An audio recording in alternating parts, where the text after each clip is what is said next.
Okay, my best friend Jake had quit being a lawyer and become a teacher. How's it going? See for yourself. Gettysburg Address.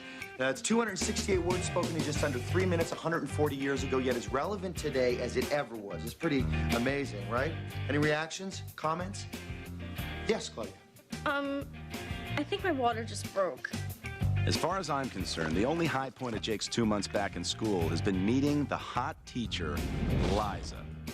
By the way, I'm Nick, the guy who's going to be walking you through this story. That's me in the tie.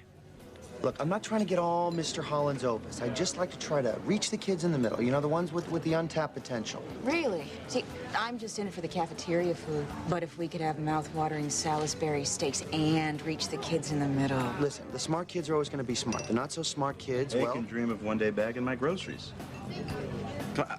We can talk shop all night? Infant, we're trying to have one meaningful conversation in the... If you'll give us just 2 more minutes, I'll bag your groceries. Anyway, I've been hearing about the kids in the middle for weeks now. Apparently, Jake's students are divided into 3 groups. Who's got an idea here? The weenies, the inmates, and the ones that could go either way. That middle group, that's who Jake really wanted to connect with. Mark, what do you think? I don't know. Like there's this kid, Mark. There's something there. Oh, I knew it. Optimist juice. I gotta get me some of this. If you're serious, I know a guy. Maybe. I'll tell you what I am interested in. You doing me a big favor. Anything. You don't even know what I was gonna say. Doesn't matter to me. Okay. Would you help me dispose of a body? I murdered a guy. Drifter? I'm in. Good. After that, I need help monitoring the SATs next Saturday morning. That I've got a moral problem with. The SATs are culturally biased tests. Just could you say that thing again? Just one minute. I'll bag your groceries. And pratfall. Any standardized test, whether it be the GED, the SAT. Okay, boring is to super boring, as unbelievably boring. That's right. It's boring. So you'll help me? Of all borings. Cool. See you tomorrow. Paper or plastic?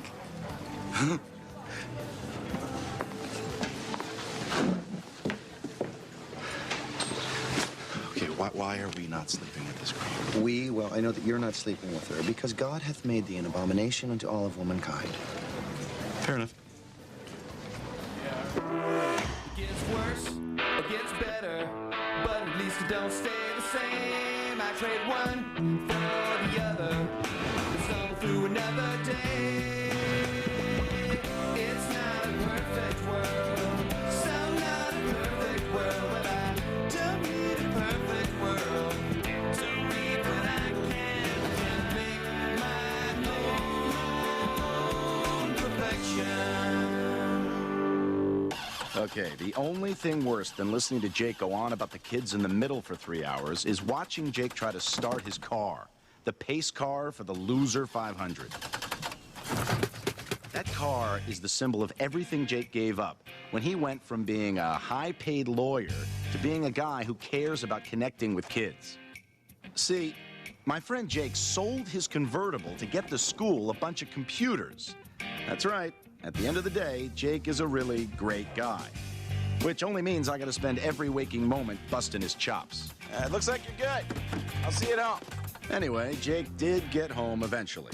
And at school the next day, God love him, he kept plugging along, hoping to spark something in an average student to make that unexpected connection. You know, it's a civil war, you know?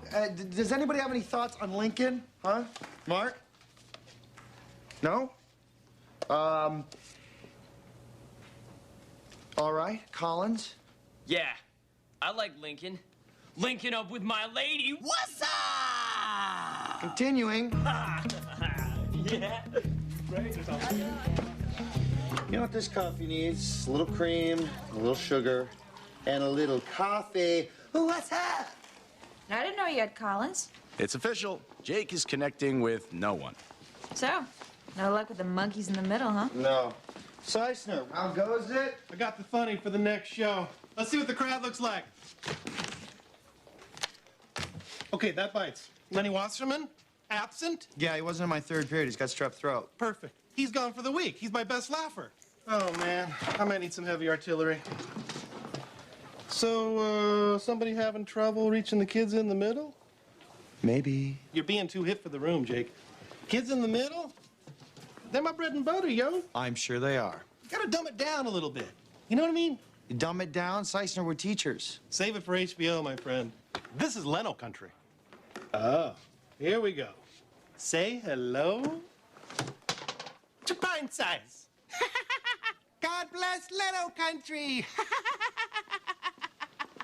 Woo. What's up? Okay, that does it. I will not be helping you on Saturday with the SATs. Come on. Fine, but I may have to show up still drunk from the night before. Just be sure to bundle up. What, to hide the shakes? No, it's freezing. Curtis won't turn the heat on in the classrooms on Saturdays. Come on. No, too much money. I don't care how long the funeral was, kid. You were late.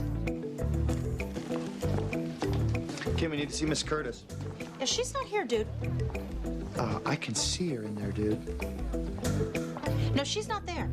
Hasn't been here all day. Okay, this is kind of important. It's about the location for the SATs. Oh, dork stuff. Yeah, I don't think so. So just go home to Kansas, little girl. Nobody gets to see the wizard today. Wizard's walking. How about if they take the SATs in the cafeteria? Get some morning sun. It's always warm in there. Wouldn't cost any more money. So now you're the school accountant? No. Listen, Meteorologist? no. Some sort of shaman predicting the sunrise? Would you care to draw me a geothermal grid of the school? I just thought that it might raise test scores. Okay, this is probably unfair, but while Jake is getting stonewalled by Mrs. Curtis, let's see what's happening to me right now in my law office downtown. Okay, back to Jake. Mrs. Curtis, it's a good idea. From someone who's only been here 3 months. Save your breath. I will always say no. And do you know why? I will say no because no is safe.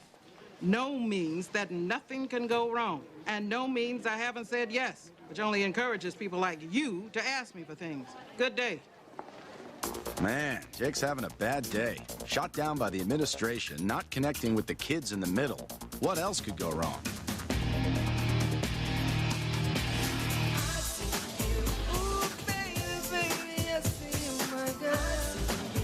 Wait, let me get this straight. There's a student driving your car? Danny Calando. Okay, that's great. Who is this kid? Some smarmy rich punk, kind of Menendez-y, maybe not so murdery. And you're sure it's yours? Yeah. Please be sure it's yours. It's mine. There's some telltale marks. Marks.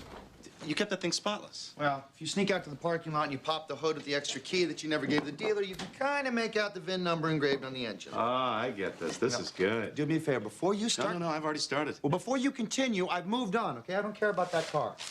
Well, if you don't care about the car anymore, why do you sneak out to the parking lot and pop the hood using the key you never gave back to the dealer so you can kind of read the VIN number that's engraved on the engine? Closure. Ah, closure.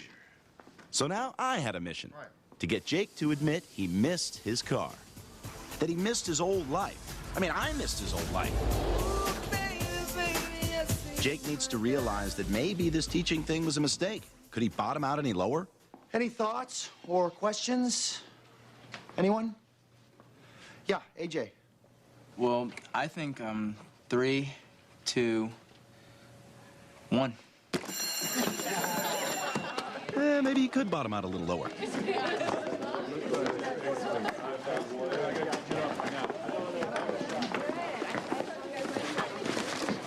Mr. Galvin, Yeah, Mark. I'm sorry about that. That was pretty stupid, actually. Whatever. Nah, I shouldn't have laughed. And I also want to say that stuff about the racist Jim Crow laws was really interesting. Really? Yeah, so civil rights changed those laws in the 60s, but then rappers like Public Enemy come along, and they're rebelling against integration. It's like a generation gap in the black community, you know what I mean? Oh, yeah, definitely. That same sort of generational pattern you see a lot.